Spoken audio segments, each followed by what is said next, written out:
Practitioner Renu Sharma आपका स्वागत करती हूँ अपने यूट्यूब चैनल पे जीनियस टेक सॉल्यूशन में। फ्रेंड्स, आज हम इस वीडियो में नोटिफिकेशंस को डिस्कस करने वाले हैं जो सेंट्रल टैक्स रेट में आए हैं। फ्रेंड्स, 47 जीएसटी काउंसिल मीटिंग हुई थी हमारी, जिसमें बहुत सारे रेट्स को लेके बात की गई थी और लिखा गया था उसमें कि आपको जो है 18 जुलाई से रेट एप्लीकेबल हो जाएंगे। तो नोटिफिकेशन में तो कह दिया गया था 18 जुलाई से रेट चेंज जाएंगे, लेकिन ये एप्लीकेबल तभी होते हैं जब हमारे पास इसके रिगार्डिंग नोटिफिकेशन आ जाती है। नोटिफिकेशन हमारे पास आई हुई है। अब ये जो रेट है एप्लीकेबल हो जाएंगे 18 जुलाई से, यानी जो 18 जुलाई कल ही है। तो वीडियो जो है बहुत ही इंपॉर्टेंट रहने वाला है जीटीए के लिए। आज हम बात करने वाले हैं जीटीए की।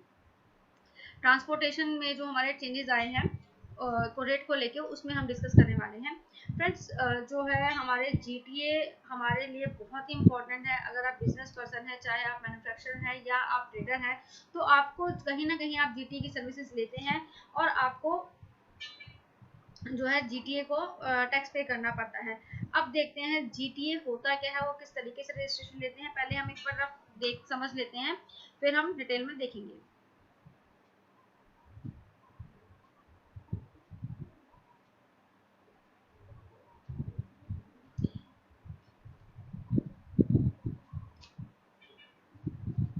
फ्रेंड्स, जो जीटीए है हमारा, या तो ये हमारा अनरजिस्टर्ड होगा जीटीए या फिर रजिस्टर्ड होगा। जीएसटी में रजिस्ट्रेशन ले रखा होगा। जीएसटी में रजिस्ट्रेशन ले रखा होगा तो उनके पास जो है दो ऑप्शंस हमें दिए गए हैं, या तो वो 5% के टैक्स में जाए या फिर 12% के टैक्स में जाए। 12% में जाते हैं तो वो आईटीसी क्लेम कर सकते हैं, जो भी वो परचेजेस लेते हैं जो भी, और नहीं 5% में जाते हैं तो उनको कोई भी आईटीसी नहीं मिलेगा।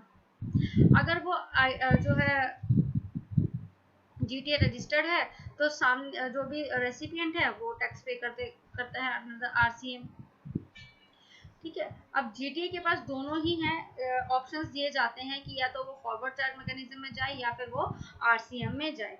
अब जो हमारे पास नोटिफिकेशंस आई हैं फ्रेंड्स, नोटिफिकेशन नंबर 3 में जो चेंजेस लाया गया है वो इसकी जो पेरेंट नोटिफिकेशन है वो है हमारी 11/2017, जिसमें रेट्स को लेके बात की गई थी। नोटिफिकेशन नंबर 14/2022 है। इसकी जो नोटिफिकेशन है 2017, जिसमें एग्जेम्पशंस की बात की गई है।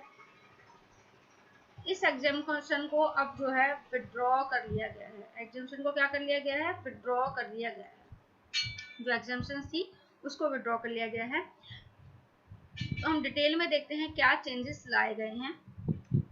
बढ़ते हैं नोटिफिकेशन की तरफ। नोटिफिकेशन में क्या कहा गया है?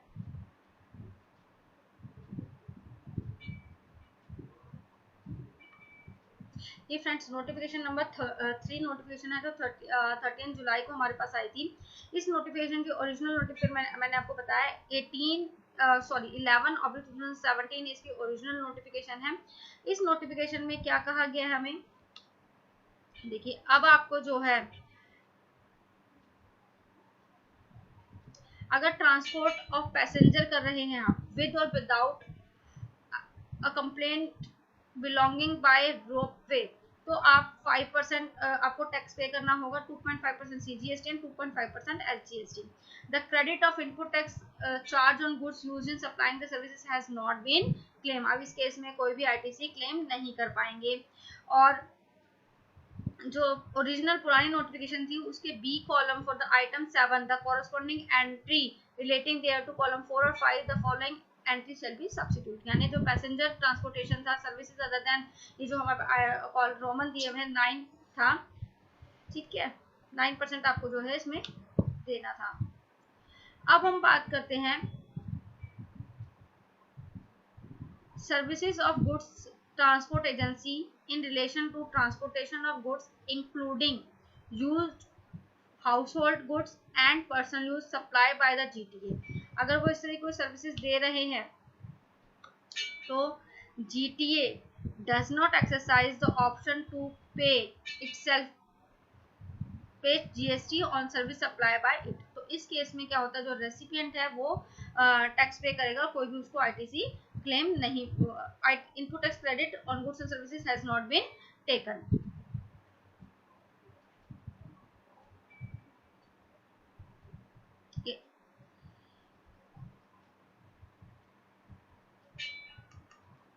अब बात करते हैं जिसमें जीटीए जो है वो खुद से टैक्स पे कर रहा है।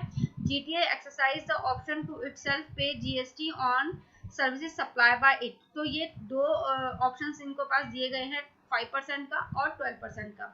यहाँ मैं 5% किस लिए बोल रही हूँ, दोनों इंक्लूडिंग बोल रही हूँ, सीजीएसटी प्लस एसजीएसटी। यहाँ पे 2.5% लिखा है क्योंकि ये सेंट्रल टैक्स की नोटिफिकेशन है, तो यहाँ पे 2.5% है।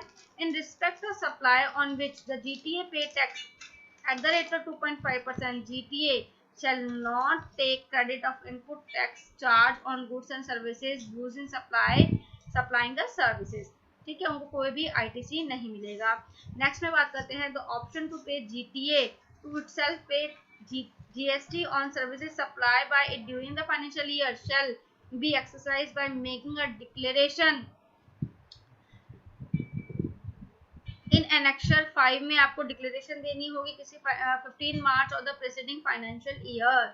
अगर इसमें प्रोविजो ऐड किया गया है, provided that the option for financial year, जो करंट फाइनेंशियल ईयर है हमारा 22-23, शैल बी एक्सरसाइज्ड ऑन और बिफोर 16 अगस्त। अगर आप इसमें ऑप्ट करना चाहते हैं तो आपको डिक्लेरेशन देना होगा।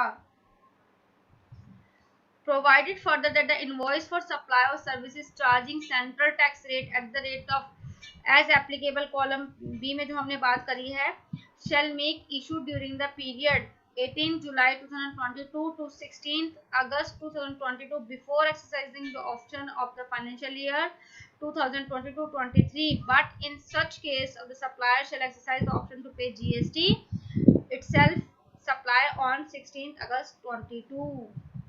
इसमें देखिए डिक्लेरेशन हमें यहाँ दिया हुआ है,